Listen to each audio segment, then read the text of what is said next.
This course provides professional support for working with diverse groups of people, students, staff, and so on. It provides a lot of helpful tools for you to reflect on your own practices, views, and how you can change that and develop to be able to work with differences and similarities. To avoid confrontations, misunderstandings, and prejudice, we need to provide people with practical tools and professional support to communicate with each other.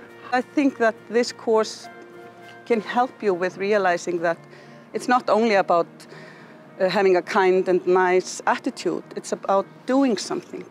We need to understand different opinions, different backgrounds, different views, different genders, and so on. This course is important to train people in intercultural competence.